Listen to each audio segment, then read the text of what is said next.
there was a complete boom going on, and we really truly took advantage of it.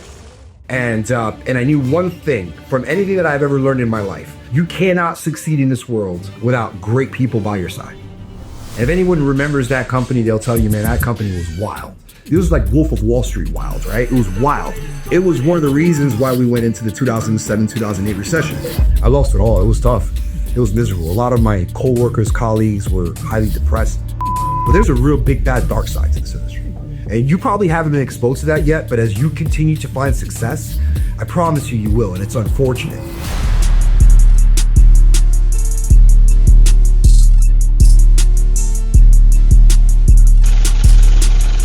Welcome back to Real Estate and Chill. I'm your host, Kevin Iglesias, associate real estate broker. Today in the building, we got $1 million man, the CEO himself, Rudy Hernandez, owner of New World Title, is in the building. Make some noise! What an introduction. I highly appreciate it. I'm super humbled.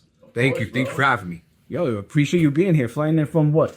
Miami, Florida? Miami, Vegas? sir. I don't know, bro. You're all over the place. Miami. How'd you break into the New World? How'd you break into the title industry? Because when I think title, I think New World, because you guys, the branding is so big. Like you guys do the triple prey parties, do the Tom Ferry basically every year. You guys do a lot. We do. And it's a testament. Listen, it's an absolute testament to the creative team and the people that we have on our staff. I wish I can take any type of credit for it, but I won't. And I never will. And anyone who knows me very, very well knows that I give all the credit and due to the people on the front line, making it happen on a daily basis. Shout out to the team in New World Title. I mean, I'm so blessed to be able to call them family. So New World Title, what about it? How did it all start? Like, how did you break into the real estate industry, first of all? It's a great question. It's pretty loaded, but it's gonna take a little bit of time to get there. But it started as a young guy working at UPS. Bleeding brown. I was doing UPS in college at the time. I must have been 20 or 21 years old. I thought UPS was going to be my career. I worked my butt off there, and I was promoted twice to supervisor. One part-time supervisor, then the second time was to a full-time supervision role. And during the peak holiday season, which is Christmas time, there was an outsider who was a regional manager at UPS who didn't know who I was and saw me on a belt unjamming boxes, because I worked in the hub where all the boxes get delivered, and then we kind of filter them out, we sort them out, and they go to their destinations. Well, this guy saw me break an OSHA violation, which is walking on a moving conveyor belt, and fired me on the spot. And that's really where it all started. And I thought this was gonna be like oh, he promoted you again. No, fired me on the spot, and took my ID, didn't know who I was. My coworkers and superior at the time called him and said, "You're an idiot. And what are you doing? This guy is like the future. He's the truth." And he gave me my job back the day after. 2 weeks after that, he felt bad that he had given me my job back, and he fires me again. This is an absolute true story, by the way. Absolute true story. This is in Miami, Florida.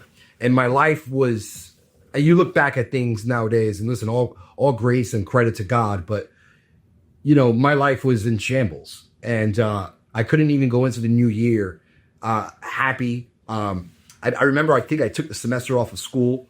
It was a tough time. From there, I went to work at a place called Enterprise Rent-A-Car, and it was a downgrade from what I was accustomed to. Anyway, by the grace of God, at the time, I had a girlfriend who was a mortgage broker.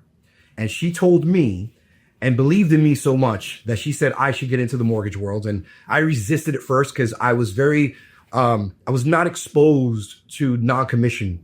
I mean, just a commission world. Yeah. It's all awesome. Yeah, absolutely. Anyway, long story short, I got a job at AmeriQuest Mortgage. I was a loan officer there. I made more money than I had ever made in my life. And it was an absolute changing of everything that I thought the world was. It opened my eyes to so much. Mind you, this is the year 2000, right? So before the crash, there was a complete boom going on, and we really truly took advantage of it. And I did. I got promoted to a branch manager, then ultimately to an area manager. And if anyone remembers that company, they'll tell you, man, that company was wild. It was like Wolf of Wall Street wild, right? It was wild. It was one of the reasons why we went into the 2007, 2008 recession. Candidly speaking. Long story short, I moved on from there when the recession hit to open up a title company because it correlated in the businesses. Had no idea what I was doing. I just knew that, and I left a part out, which is crucial. I worked at a title company as a salesperson for 3 months, and I found it to be somewhat challenging because at the time, there were no mortgages being done. This was all like A-paper stuff, cash buyers. And so I got lucky enough, though, to have some sort of success. And then ultimately, I really had no other options for myself but to say, I want my own thing. And that's a long story. I don't want to bore anyone to death with details about, but it worked out. And we opened up New World Title in 2009. And what I looked at when it came to the business was, I don't want to be like anybody else. I've been around enough title companies to understand what it is that they're trying to do. And I wanted to scratch all that. I wanted to start a brand new game plan. And it started with appeal. How do you appeal to an audience? Real estate is a big mix, right? You got the young guys, the new generation, the old generation. And so it had to be, it had to be within the confines of legitimacy, but it also needed to have sex appeal. And it needed to be new. Hence the reason and the wording, New World Title. And it was fresh and it was new. And I knew one thing from anything that I've ever learned in my life. You cannot succeed in this world without great people by your side. Like your man over here. Yeah. Right? You need good people to do anything great. You got to have the right type of cast of characters to be able to help support your vision and dream. And that's really where it started. So that's the title story as to how we began. And then we've evolved, obviously, over time and creativity and what can we do, what can't we do. And we have a meeting of the minds consistently to really throw up anything against the wall, within the confines of legitimacy, because we're highly regulated, to ensure that we're bringing something fresh and new to the table all the time. And you guys add a lot of value for your agents. And that's one of the things that helps you stand out from every other title agency that's out there. I agree. And you know what? More real estate agents, more lenders, more attorneys should really try to get a hold of us to find out what type of value we bring to the table, because we bring so much. Before you and I even met, though, I saw the logo, and this is why it's so important to have a logo that's distinctive and that people can, like, oh, I know who they are. I see it on Edgar Berlanga's, I think, what was it? Boxing fight. Yeah, exactly. So going back to boxing, huge boxing enthusiast. Edgar Berlanga is a good friend. He's a hell of a boxer. He's going to make a comeback. I truly believe in him. I had the opportunity to meet him in Miami, and I actually sent him a drink to his table, and he came over. We shook hands. Said I'm a huge fan, and I immediately thought of, I'm in New York now. I'm already in Jersey. It kind of coincides. I got to get this guy. I got to sponsor this guy. And that's going to, so my mind was already 10 steps ahead. So I asked him if I can sponsor him. He said, absolutely. We got the package together. He wore the New World logo on like 3 or 4 fights, the boxing trunks. And, I think it worked out. Yeah. Those fights he won. So I was super happy about that. I was ringside for the Canelo fight. Shout out Edgar Berlanga, by the way. You're the man. Love you. Bro, that fight I was on the edge of my seat watching that fight. The Canelo fight? Yeah, I think out of all the boxers that he's recently faced, I think that was the most exciting. Yeah. I'm not going to lie. Yeah. That was the most exciting fight that I've seen. It was a crazy scene. Yeah. It was a crazy scene. I actually sat next to, I'm lucky enough and humbly, I sat next to Demi Moore at that fight. Really? Yeah. And Harrison Ford was right in front of me. Wow. Yeah. Big names. Yeah.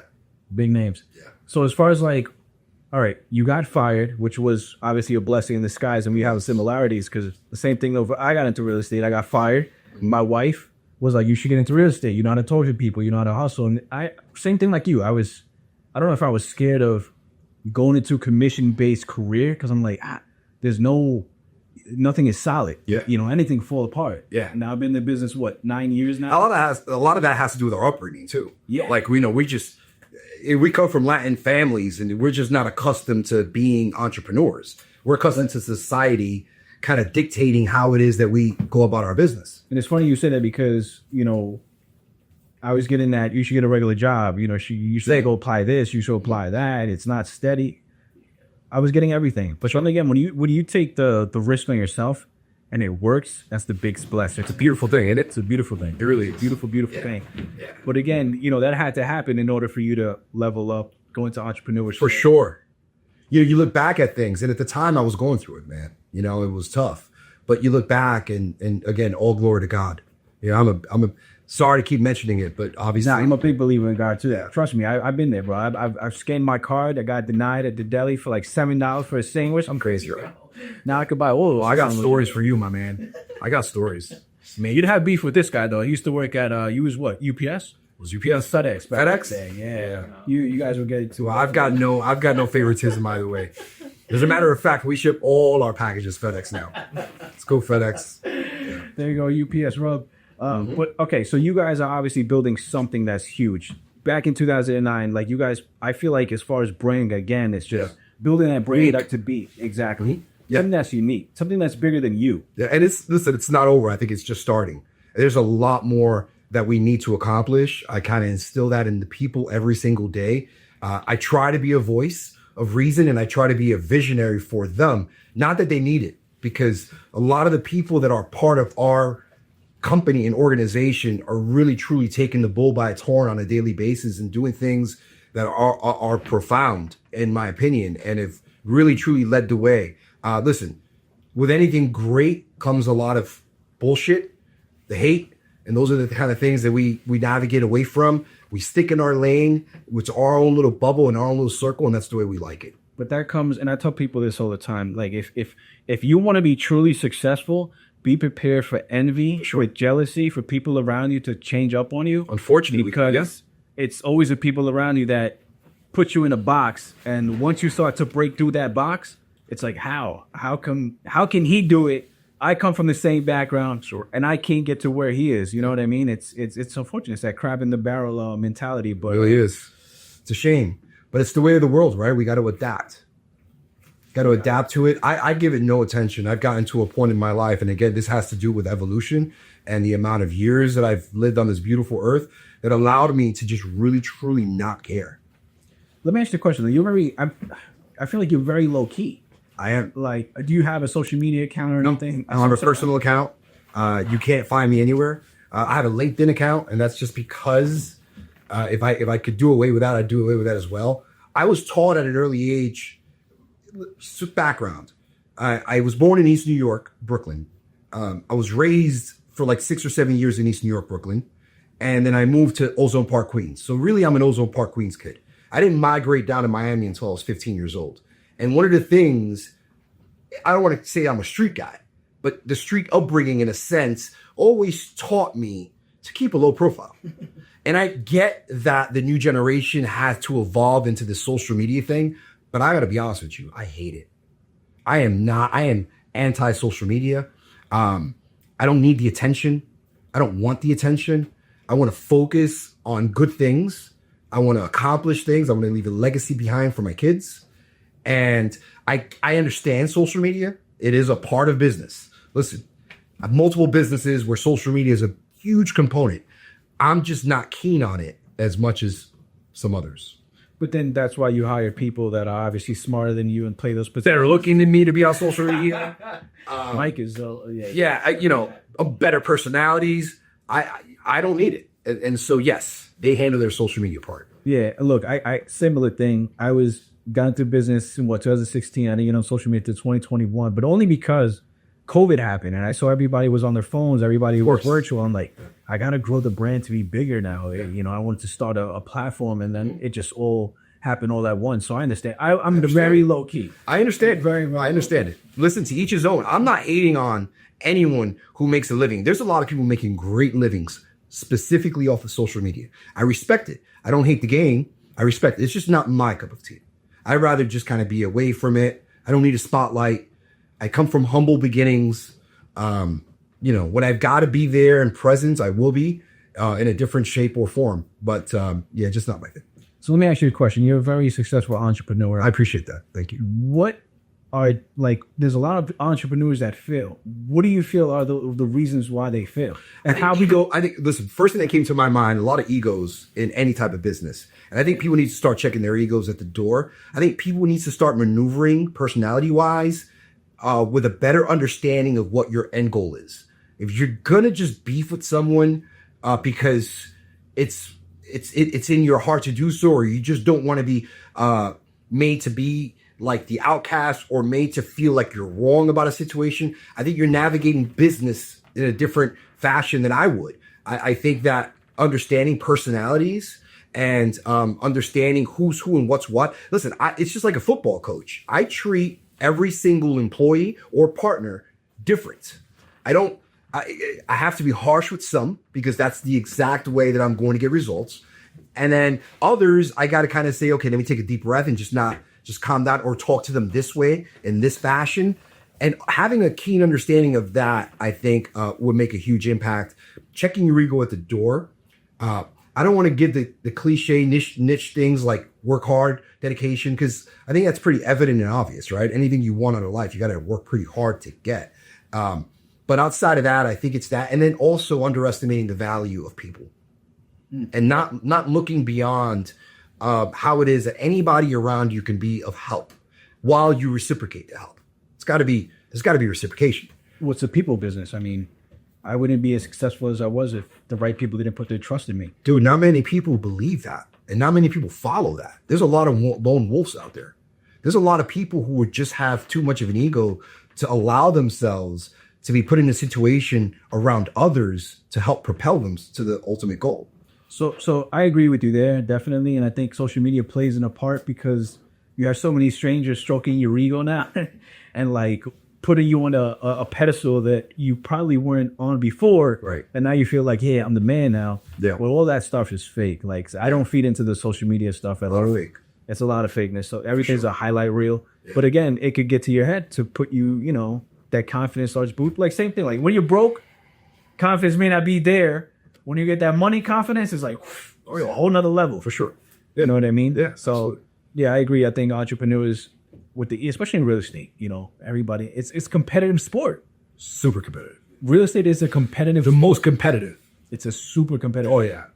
I mean, I get a kick out of it sometimes, just watching people go at it. Just the realtors, lenders. It's funny to me, man. It's really funny. But it's always good to have a good reputation as well, because your reputation, speaks for you. You know what? I'll speak to that for a quick second, right? So I agree. Reputation is everything. But then you run across the individuals that want to tarnish it purposefully for purposes of trying to gain an advantage. Haters, right? And so I think the reputation goes as far as the person who's actually acknowledging it, right? There's a lot of people that fall into the traps of, I heard this and I heard that, and all that's just bullshit. Yeah, I mean, that comes with success. And the people who believe those things are the people who may have feel a way towards you anyway, and just need that reason to like, you know what, this is the reason why I don't like him now. 100%. That's just business. That's what it is. You guys put on a lot of big events too for like agents, like Tom Ferry, #1 real estate coach out there. That's something that you guys do. Love that guy. Yeah, I'm fortunate enough to have that guy on my phone and immediately pick up any calls that I make to him for advice and things of that nature. That guy is absolute beast. He is so underrated in my opinion. So he's coming to New York, December the 5th, which is a Friday during the day, leading up to Triple Play. We have looked at 2 or 3 venues in Queens. That's the goal. If Queens doesn't work out, we're going to go back to the same venue we brought him to in Long Island, which is in Westbury. Oh, Westbury? Yes. Okay. So one of those have to work out. We want Queens first to kind of get the boroughs involved. If that doesn't pan out for us economically or for whatever other reasons, we're expecting a big turnout. We're expecting close to 1,000. We had 600 in Westbury. Our biggest showing of his was, I believe, in Miami. We had 800 people. And then in Texas, we just did it in San Antonio, Texas, on November of last year. And we brought in like 750 people there. It's just amazing. And he just does his thing. Oh yeah. I mean, he's that guy. I've seen him speak for like 3 hours straight, and he's that dude. Nothing but value. He's that dude. And then the greatest part about him is that you never get the same thing every year. Because I actually, when we put this event on, I actually watch and I listen. Like once the pageantry stuff is over with, I'll sit down, I'll just listen to that guy and just get so much. And never, ever has he repeated anything from the year prior. He always evolves and changes with what's going on. Wild.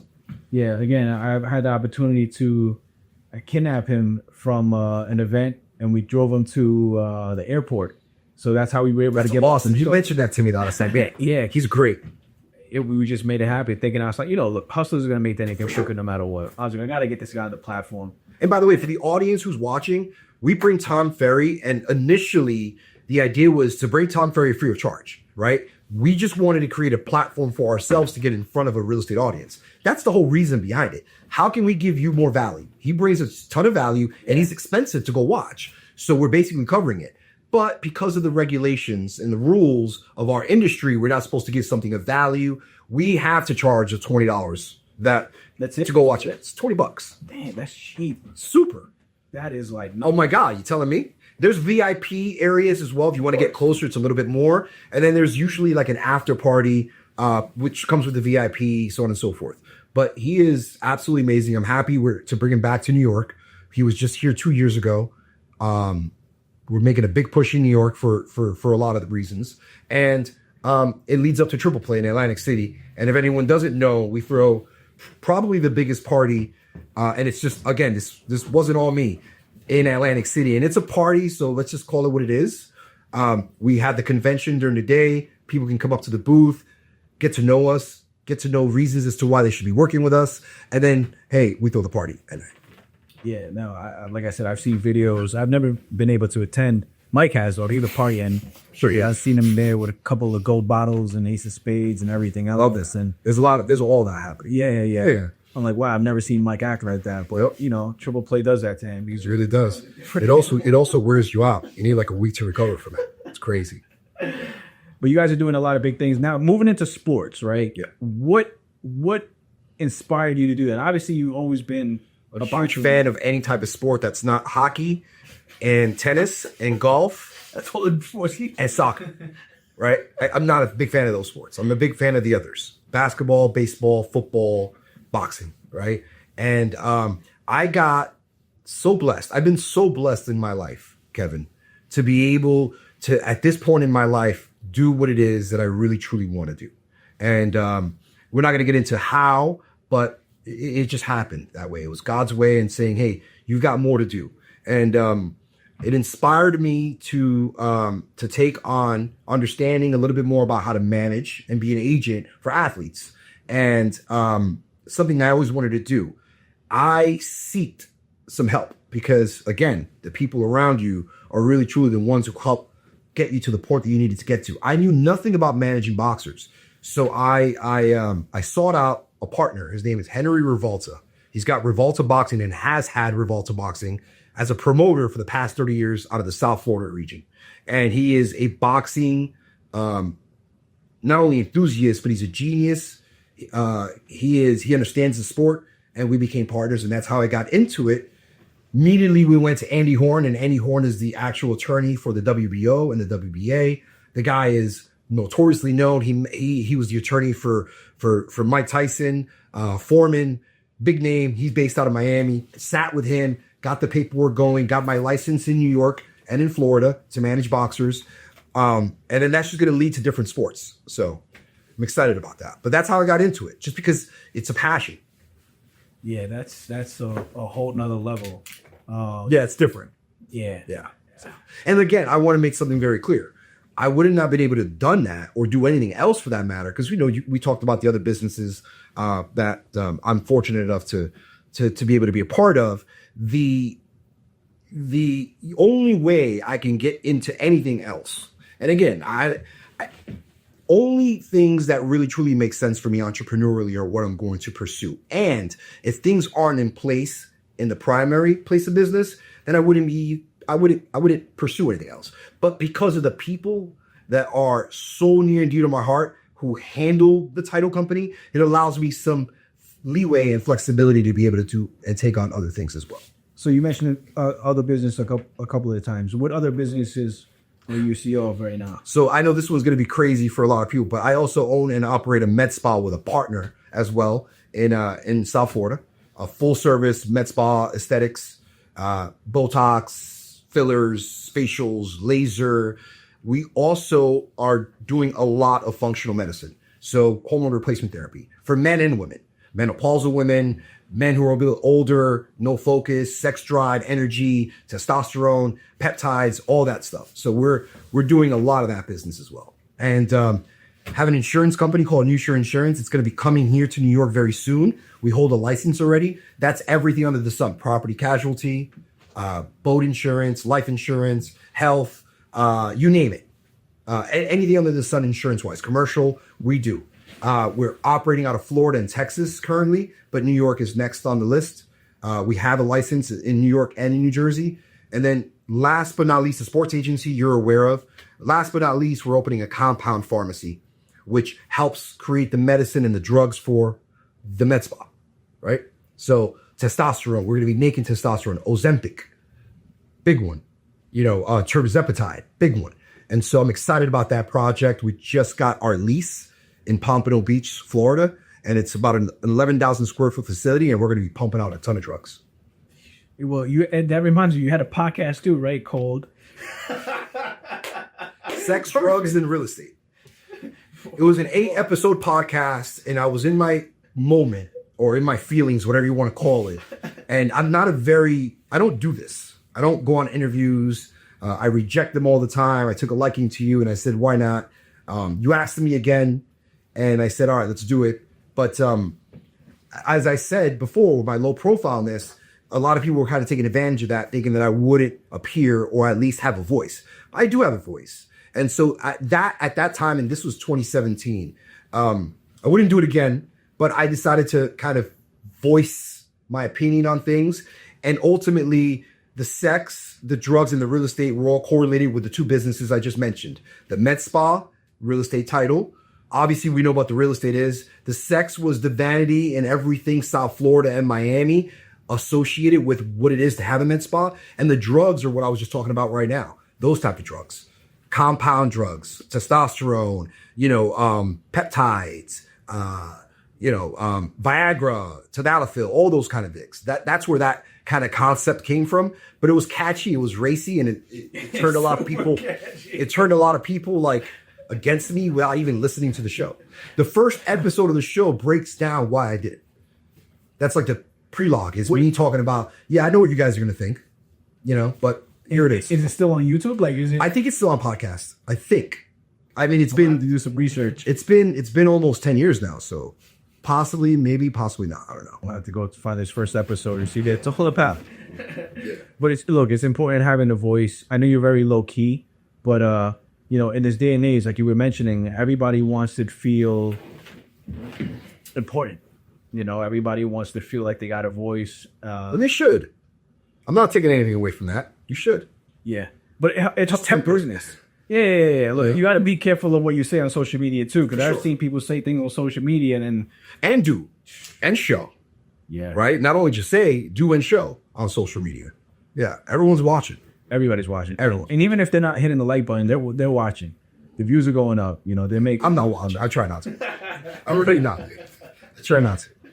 I got too much going on. But all these businesses, basically because you were let go, fired from UPS. That was the starting point. And then you leveraged New World Title to basically build all these other businesses and get your foot in the door, hired the right people, and set up all these amazing businesses that you have now. There isn't any other business that I can ever get into as an investor unless I have a strategic partner that's going to run the day-to-day. I don't have the bandwidth. And I want to state clearly, my main primary business is always going to be real estate title. It's I can't ever not fall back on that. That's the bread and butter. Yeah. It's everything. Some may be more successful. I believe the compound pharmacy is going to make more money and be more successful. But I've got 5 partners. So break it down really quick as far as, because you don't really hear people talking about real estate title and the importance of it.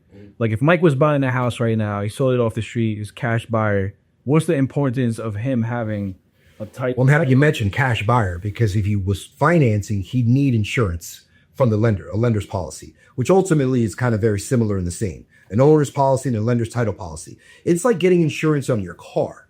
In essence, what we're insuring against, because a lot of people disregard what we really do.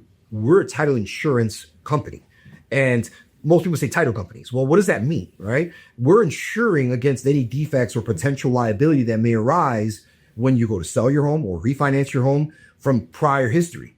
So in essence, to make it very simple and clear to the audience, we're examining the property and the title of the property through books and records that have been stored and recorded on public record, showing liens. And when I say liens, I mean mortgages, IRS liens, things of that nature. And it's our duty and job to make sure that whatever pops up on that report from the seller, when the buyer is ready to purchase and we're ready to close, all that's cleared. We got payoffs in place. We've got everything to clear title so that we're conveying clean and clear title to the buyer. And now the buyer has no worries. And if something was missed, and it happens, claims happen, something was missed or the examiner didn't catch something, they have an insurance policy. They can go and call us up. And then we ultimately go to our underwriter and it gets paid. And again, we've had claims are just part of the game. And sometimes it's no one else's fault. Sometimes it can be an internal fault of our own. She missed paying property taxes. We're on the hook. Either we go through our underwriter for insurance purposes or we paid out of our own pocket. And trust you me, 17 years of doing this, I paid a lot out of my pocket. But it's just the cost of doing business. So it's just basically insurance on the numbers. I tell people all the time, it's like, it's like running the Carfax on the house. You want to see everything that pops up and be 100%. And make sure that you're protected. Yep. So going back to the cash buyer situation, even if you're a cash buyer, the policy is all relative. It's not like you're breaking the bank on a policy. So you're buying, let's just say $700 on a home. I think in New York, the policy may be $4,000. Look at the comparison. For $700 home, $4,000 for an insurance policy. Just do it. Now, cash buyers have the option to opt out. They don't need title insurance. They could opt out of it. Is it recommended? No. It's always important to have. You honestly never know. And it's a one-time fee, by the way. It isn't like it's a yearly recurring. It gets paid at settlement. Now, you've again, as far as title, nobody really speaks about how to make money on title. Like, can you break that down a little bit as far as like, people, let's just say somebody's watching, right? In the same position, working at FedEx, UPS, like, I got to get out of here. How can I make money on title? It's a great question, man. Because I'm unfamiliar. How do you make, as a title agent, you make money by putting away a lot of business. Volume is king in our world. We are the lowest of the totem poles. Real estate agents, mortgage lenders make more money than us on a per deal basis. So it's really comparable. It's not anywhere near as what you all make on a transaction. And so allegedly, IRS might be watching. Yeah, well, this is true.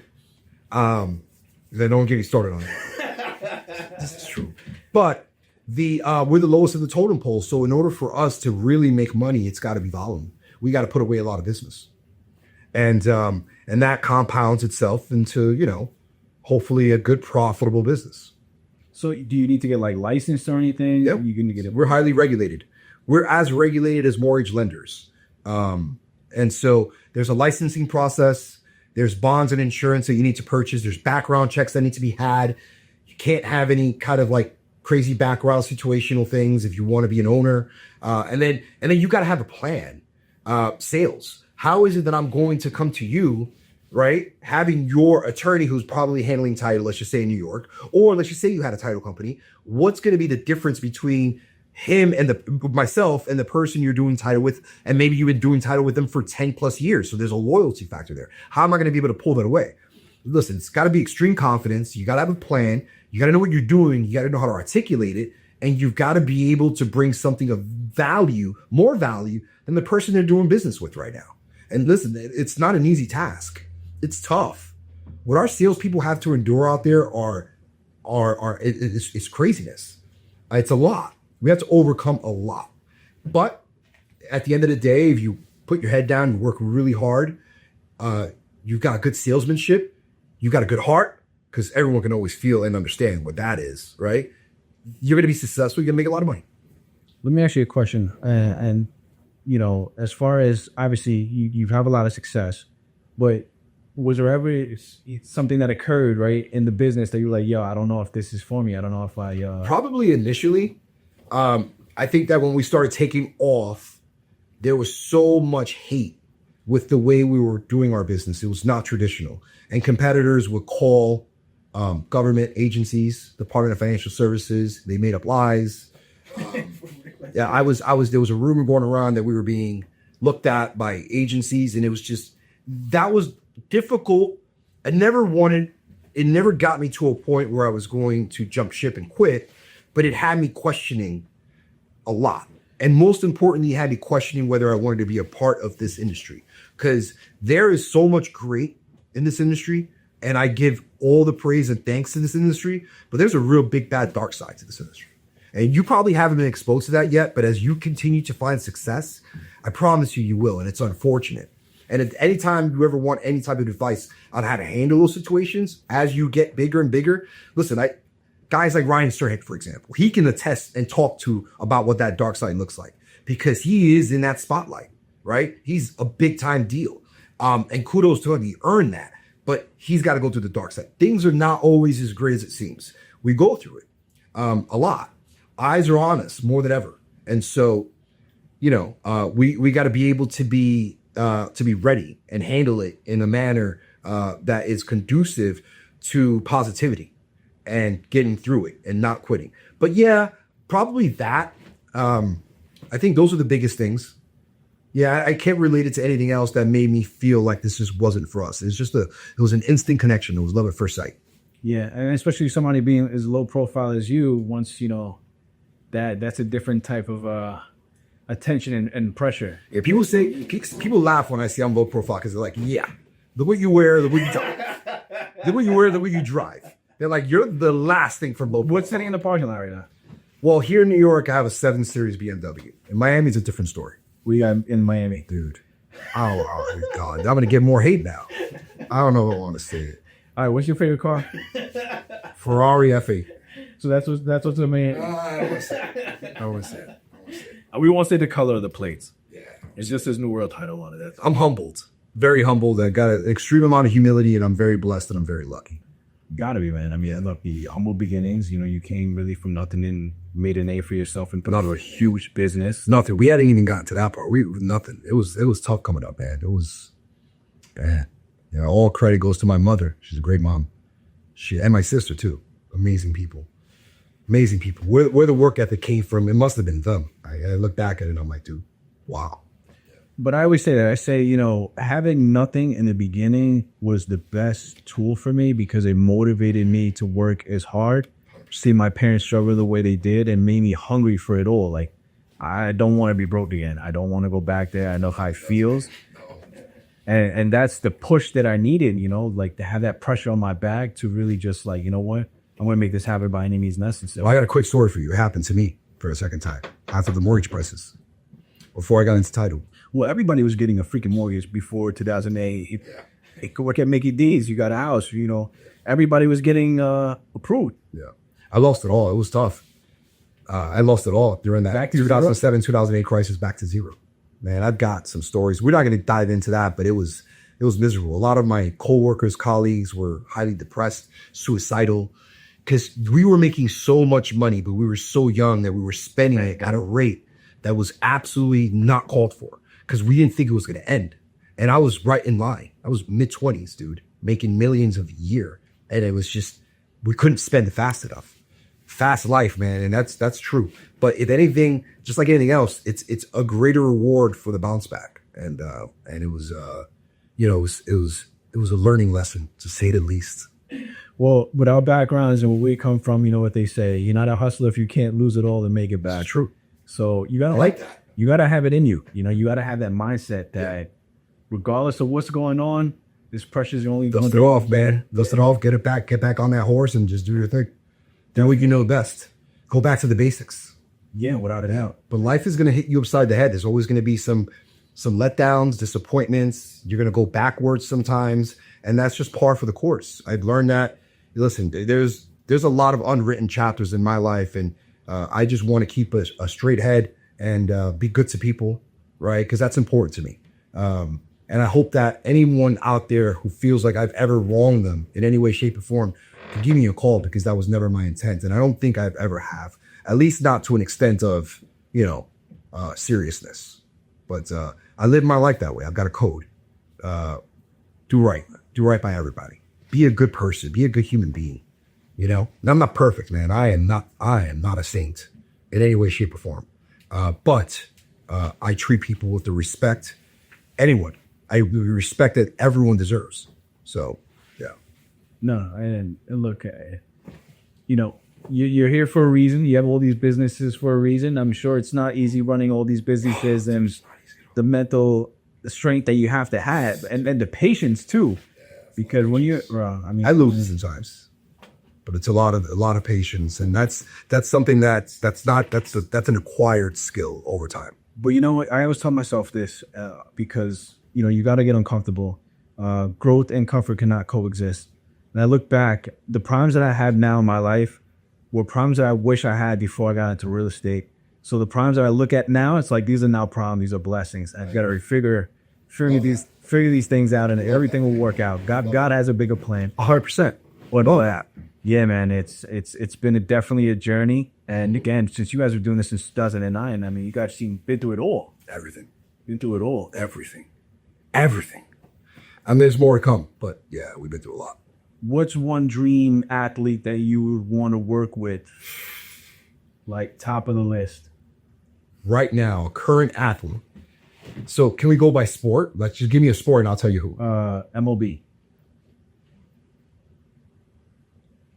Judge? I was going to say him, but I'm not. I'm going to say, I'm going to say Jazz Chisholm. I love Jazz Chisholm. What about basketball? On the NBA side, Anthony Edwards is my favorite player. Boxer? I like the kid Xander Zayas, but he's not the dream guy I would work with. If there was a dream guy I would work with in boxing, it'd be probably Bud Crawford. Yeah, right? Yeah. He never less. But you're still rooting for Canelo? No, I'm rooting for Crawford. Oh my God. Don't have this. NFL. My dream athlete currently. The thing is that I've got like greats from before. Currently in the NFL, oh man. Probably Justin Jefferson. That kid's dynamic. Great receiver. All great athletes. Anthony Edwards is different on the NBA level. He's different, man. He's got a great personality on him. That smile he's prime time. He's must watch TV. And then, like I said, boxing will be Bud, and then baseball probably Judge. Who am I kidding? It would be Judge. I like Jazz, but it'll be Judge. Yeah. Anything else you could leave us off with, man? I appreciate you coming. I know you don't make a lot of appearances, but it means a lot. If it meant a lot to you, it meant a lot to me. We're getting to know each other better. I think that we had an instantaneous connection when we first met. I like what it is that you're doing. Kudos on all of your success. I appreciate it. I hope that we can continue this trend of getting to know each other a lot better. Not just on the business front, but more on the personal side, because that's really what counts, in my opinion. And I'm happy I could help. Hopefully people tune in. I'm sure they will. And hopefully this interview went better than I thought it did. I think it went okay, but I can't really think of anything else that I want to dive into unless you can. Any last entrepreneur tips you want to give out before we sign off? Where can people find you? Where can they contact New World Title? Give us all the plugins. Okay, we're public. NewWorldTitle.com. My cell phone is circulated everywhere. But yeah, email Rudy@NewWorldTitle.com, spelled NU. Available to hear anyone out in any way, shape, or form. I'm humbled. I'm not the guy who's on Front Street talking about, call me. I don't know everything. I learn something new every single day, and that's important. Maybe that's a tip there. Try to learn something new every single day. Put yourself into the fire. Walk through that fire. Learn from it. Be better from it. And that's about it. Entrepreneurially, I got a long way to go. I don't applaud myself. I don't pat myself on the back. I wake up every single day with a chip on my shoulder. That same chip that I had coming up in Brooklyn and Queens. I still wake up with that chip. I have it. It's inside. It's like demon-like. I feel like I feel like I've been wronged a lot in my early childhood, and I have a chip. I have a big chip on my shoulder. It's funny that you mentioned that, and we'll sign off after, but I said the same thing to my wife like 2-3 days ago. She's like, and she told me, you don't have to have that chip on your shoulder anymore. Look what you, I'm like, it motivates me. It's like that battery in my back. Like I need to, just how I operate. Even when I work out and I think of things, I'm just like, it just pushes me. I'm a psycho through more. Yeah, I'm a psycho like that too. It's weird. I get asked all the time, what are you doing? Like, why don't you just stop? I just can't. It's odd. Just wired. It's psychotic. I'm just wired different, I guess. Yeah. It was one of it. And it's not because I want more. Because once you get to a certain part of your life where you've got and achieved things, material things are just, and it's easier said than done. Most people are going to say, oh yeah, of course you could say that because you have those things. But they're just not, once you get them, and I hope everyone gets an experience like that, and gets an opportunity. I want the world to win. I want everyone to win. Even my biggest haters, I want them to win. Once you get it though, you realize what I'm talking about. It's just, okay, what next? Right? Because that's just a constant thing. We're pursuing something. What's more? What more can we possibly look for? So the fulfillment isn't there for those types of reasons. The fulfillment is there because you either have a purpose to leave a legacy behind for somebody, a name, something, or you come from a place of fear. Like you mentioned, you don't want to be broke again. Right? So there's a multitude of reasons, but yeah, mine is a mixture of all that. Well, Rudy, appreciate you being a guest on Real Estate and Chill, man. Yeah, man, let's do it. Wish you a safe flight. I'm sure we're going to be doing a lot more things in the future. And you know where to find us, Real Estate and Chill. Make sure you hit the subscribe button, the like button, share this episode. A lot of gems. $1 million episode with the man himself, Rudy. Thank you, my brother. Thank you, bro. God bless. So,